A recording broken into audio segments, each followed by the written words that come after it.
ഒരിടത്തൊരിടത്തൊരു കാട്ടിൽ ഒരു വലിയ സിംഹമുണ്ടായിരുന്നു.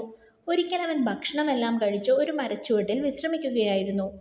വളരെ വൈകാതെ തന്നെ അവൻ ഉറങ്ങിപ്പോയി. അപ്പോഴാണ് ഒരു ചെറിയ എലിക്കുഞ്ഞ് അതുവഴി വന്നത്.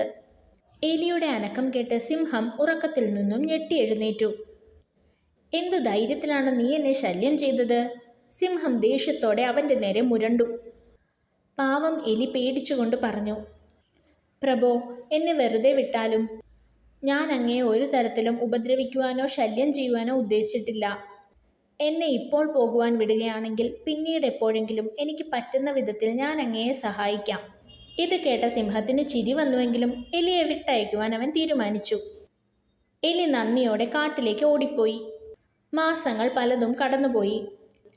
അങ്ങനെയിരിക്കെ ഒരു ദിവസം കാട്ടിൽ വേട്ടക്കാർ വന്നെത്തി.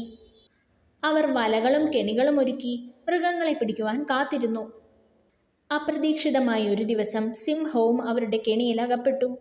അവൻ മുരണ്ടുകൊണ്ട് പഠിച്ച പണി 18 നോക്കിയെങ്കിലും കെണിയിൽ നിന്നും രക്ഷപ്പെടുവാൻ സാധിച്ചില്ല. അപ്പോൾ അതുവഴി പോയ എലി സിംഹത്തിൻ്റെ മുരൾച്ച കേട്ട് അങ്ങോട്ട് വന്നു. കെണിയിൽപ്പെട്ട് കിടക്കുന്ന സിംഹത്തിനെ കണ്ടപ്പോൾ അവൻ പണ്ട് തന്നോട് കാണിച്ച ദയവ് എലി ഓർത്തു.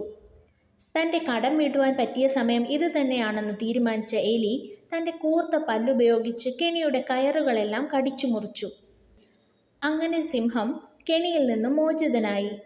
സിംഹം എലിയോട് ഒരുപാട് നന്ദി പറഞ്ഞു. ആരെയും ചെറിയവനായി കാണരുതെന്നും ആപൽഘട്ടത്തിൽ ആർക്കും ആരെയും സഹായിക്കാൻ കഴിയുമെന്നും സിംഹം അന്ന് മനസ്സിലാക്കി. അന്നു മുതൽ എലിയും സിംഹവും വലിയ ചങ്ങാതിമാരായി. പിന്നീടുള്ള കാലം അവർ സന്തോഷത്തോടെ കാട്ടിൽ ജീവിച്ചു.